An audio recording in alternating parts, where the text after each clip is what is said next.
So, the time has come for the annual census. I don't know if it's too late to rebrand my channel subscribers, but I believe the user Recon Pro originally came up with the moniker of the Masamen a few months ago, which is pretty great, let's face it. I know I'm maybe not quite so personable with my audience as some other internet personalities, just because I'm really not comfortable with getting so much attention, and I probably never will be, but regardless, I'm quite humbled by the support and adoration I've received from my followers.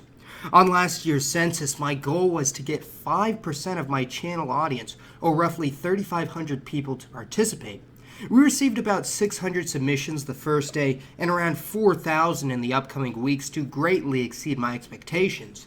This year, we received 600 in the first hour and nearly 4,000 in one day. So, needless to say, I am so unbelievably proud and ecstatic about how my channel audience has evolved. I have no words for the amount of appreciation I have for my core fan base, who have remained incredibly loyal, even though I've probably said at least one thing to piss off just about everyone at one point or another. We actually had so many participants that we glitched the Google Docs, with the number of participants swaying back and forth several thousand for a while, but in the end I'm pretty sure the real number landed around 15,000 people. So for this year's census, I asked 6 questions regarding race and ethnicity, religion, political affiliation, and marital status, and from what I can tell from my YouTube analytics, it would appear that the audience is still overwhelmingly male, which is why I didn't ask the question in the census.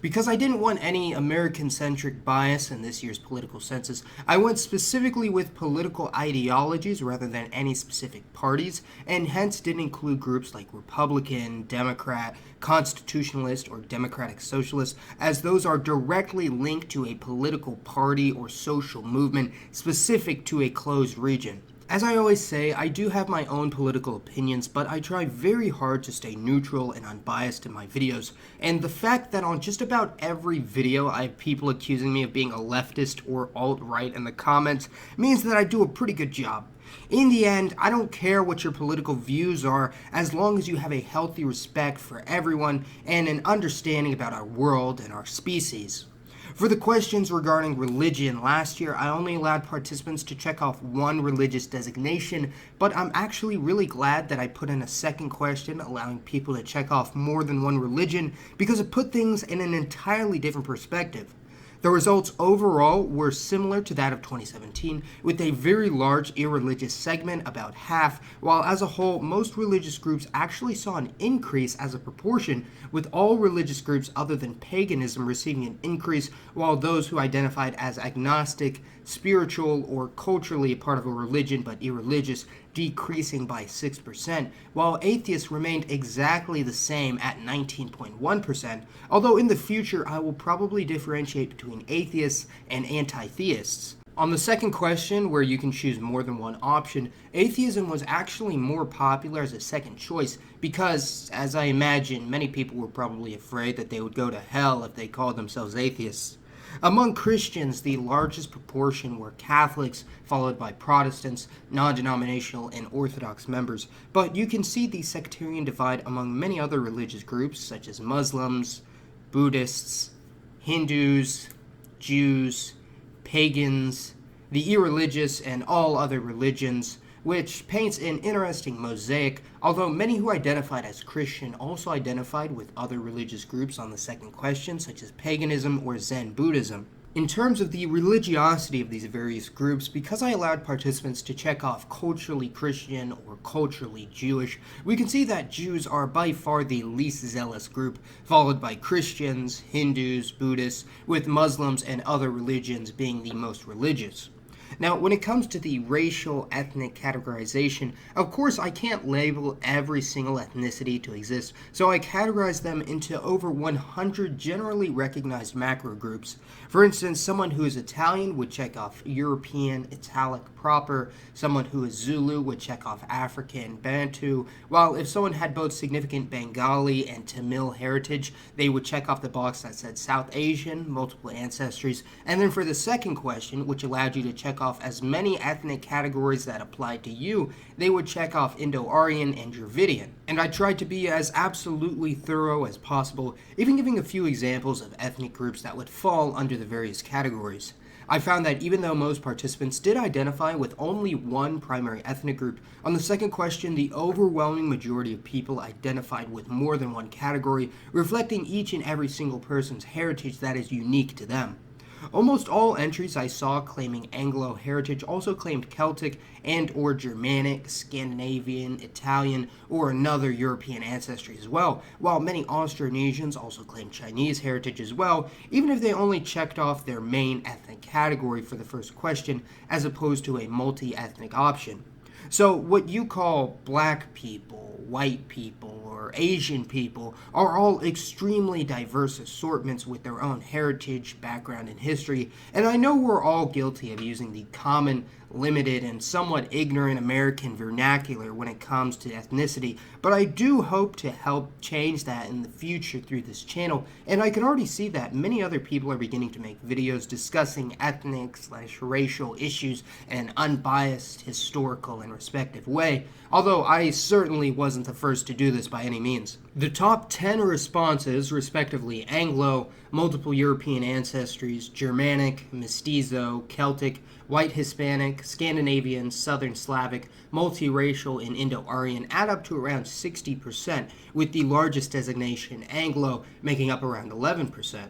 Now, interestingly, altogether whites made up 61% of the Masamen channel audience, which is actually a slight increase from the 59% they were at last year. And I divvied up the other races into more or less the same groupings I did last year, only I had a separate category for multiracial Creole groups separate from those who are of recent multiracial descent, including such mixed groups as the Cape Verdeans, Anglo-Indians, Burghers, Christane, Cape Coloreds, and others. Very common combinations for the other multiracial category included European and Asian, European, East and or Southeast Asian, European South Asian, European Native American, and many people with other quite colorful combinations such as Chinese and Indian, Horn African and Latino, French and Arab, but there is quite a bit of nuance with the multiracial percentage. For instance, would someone who is part Arab and Indian be considered multiracial, who were quite a large amount of people in the census? What about someone who's Chinese and Filipino,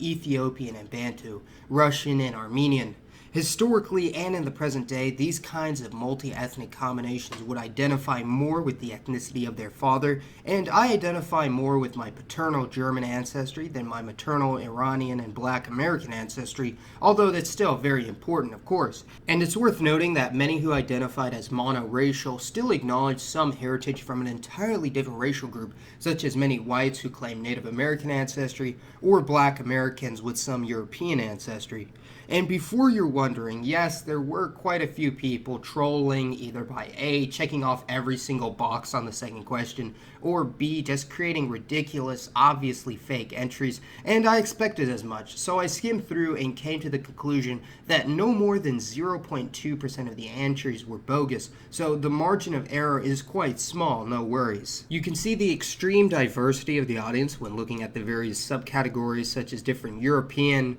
African, Asian, Middle Eastern / North African, Amerindian / Pacific Islanders, and multiracial categories, which yes, Latinos of Mestizo, Mulatto, or Pardo descent are technically multiracial, however the vast majority do not identify as such, as they descend from a long line of somewhat homogenized lineages rather than having two parents of different races, such as those who identify as mixed race. By comparing the results to last year, it is clear that the European, African, and Latino categories all received modest to major boosts as a total percentage of the audience, which is cool and everything, while all the other races has stagnated or mildly decreased, other than East and Southeast Asians, who saw a major decline of almost half. And perhaps most surprisingly, the multiracial percentage also saw one of the most pronounced declines, contrary to what one would think. Although again, due to the fact that many whites, blacks, Middle Easterners, or even Asians also claimed heritage from another race, despite not identifying as mixed race, shows this may be misleading.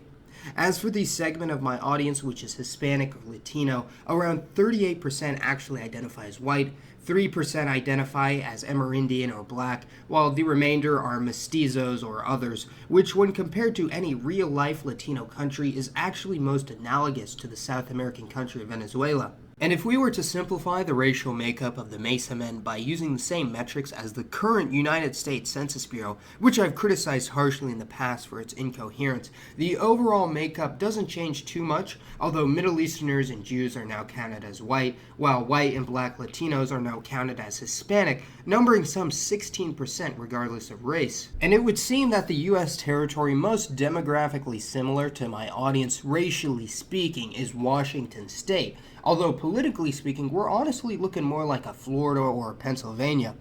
Once again, the audience remained highly divided, with it being an extremely close neck-and-neck race between the conservatives and liberals at 34.1 and 34.3% respectively, although it is important to realize that many people identified as both conservative and liberal, which, okay, I can understand that, if someone has both liberal and conservative beliefs, but there were also some people who identified as both capitalist and socialist, or socialist and libertarian, which, alright, do as you must, I suppose. If there's anything I've learned in the past year through this census especially, it's that you can't box people into only one political movement, as the issue of political ideology is often just as nuanced and complex as someone's ethnic heritage or religious beliefs.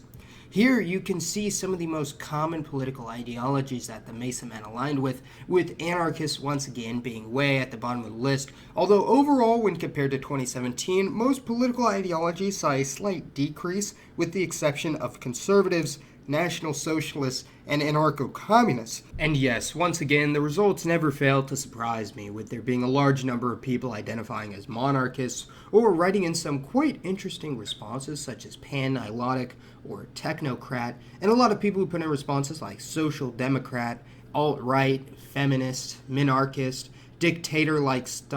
wait, what? Autist? Shrektarian? Okay, now you can probably see why I was so hesitant to include a writing category or anything. Oh, and for those wondering, I added in the same category of Jucheist as a sort of control to see how many people were taking it seriously, as if you don't know, Jucheism is the state political party of North Korea. And what still perplexes me, even to this day, is how such a huge proportion of my audience has simply never been married, currently sitting at 86%, which is actually even a slight increase from last year's 85%. And why this is, I have no idea, considering the average age is somewhere around 30. I mean, I'm 22 myself, and I wouldn't mind getting married sometime soon. Let me know your theories on this down below. Keep in mind, unlike last year, I did keep this survey open for people to take until your heart's content, so it might have changed a bit since the recording of this video, and if you want, you can come back to this video and check the stats for new participants every few months or so until next year. I know I will. So again, thank you to all the brave men and women that participated in my yearly channel census, and for today's poll, let me know which part of the census surprised you the most. And as always, thanks for watching. I'll see you next time, Masamen, and this has been Mason.